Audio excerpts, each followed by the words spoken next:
অবস্থা সবার? আমি Fardin Ahmed from black hole.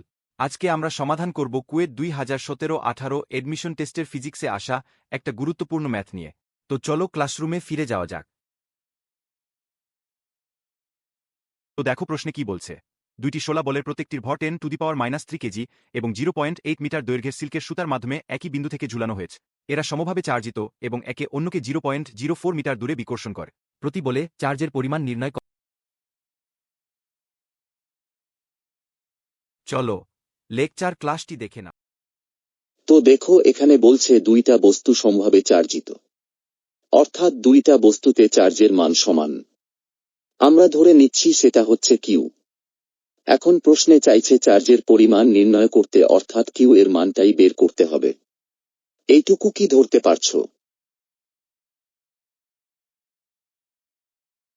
আমি কিন্তু এখানে ফিগারটা আগে থেকেই অ্যাড করে রাখছি যাতে ক্লাসের ডিউরেশনটা একটু কমানো যায়। কিন্তু একটা কথা মাথায় রাখবা, পরীক্ষার প্রশ্নে কিন্তু চিত্র দেওয়া থাকবে না। তোমাকে আগে প্রশ্ন পড়তে হবে, তারপর সেখান থেকে মাথা খাটিয়ে চিত্র বের করে আনতে হবে। একবার তুমি চিত্র ধরে ফেলতে পারলেই বুঝবা 60 থেকে 70% অলরেডি তুমি সমাধান করে ফেলেছ। বাকি যে 30-40% আছে সেটা তুমি চিত্র ধরে আগালেই সমাধান করে ফেলতে পারবা। এখান থেকে আমরা টি এর দুইটা উপাংশ পাই। একটা হচ্ছে আনুভূমিক বরাবর, যেটা কিনা টি কস থিটা,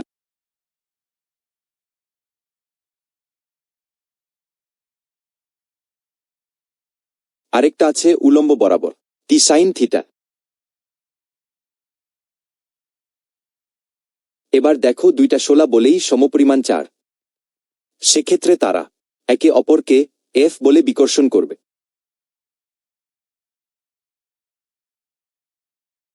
ওভারঅল এই চিত্রটা এক্সপ্লোর করার পর আমরা যে ইনফরমেশনগুলো পাই সেগুলো হচ্ছে T cos theta equal F,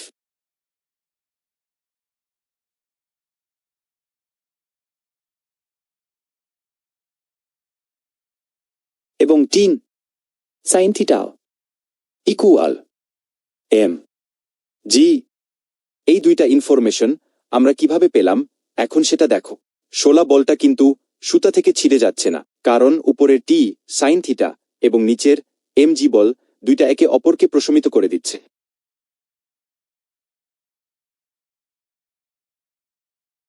একইভাবে টি কস থিটা এবং এফ একে অপরের বিপরীত দিকে সমানভাবে ক্রিয়া করে পরস্পরকে প্রশমিত করছে।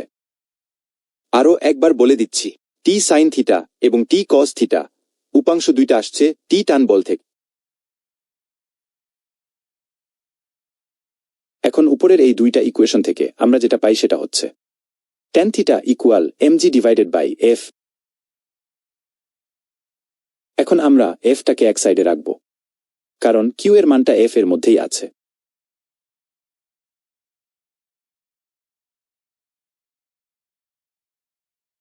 আমরা কিন্তু এম এবং জি এর মান জানলেও থিটার মানটা এখনো জানি না, তবে চিত্র থেকে সেটা আমরা বের করে ফেলতে পারব।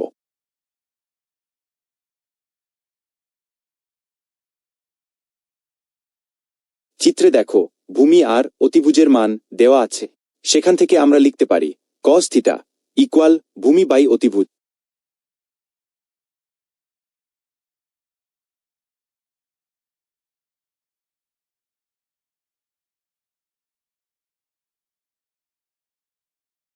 সেইখান থেকে আমরা থিটার মান পাচ্ছি 88.56 ডিগ্রি।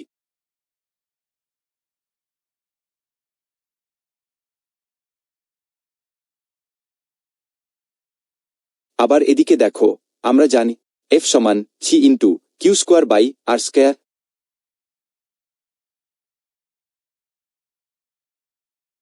পরের লাইনে সি এর জায়গায় আমরা জানি 9 ইন্টু 10⁻⁹, আর বাকি মানগুলো আমরা অলরেডি জানি।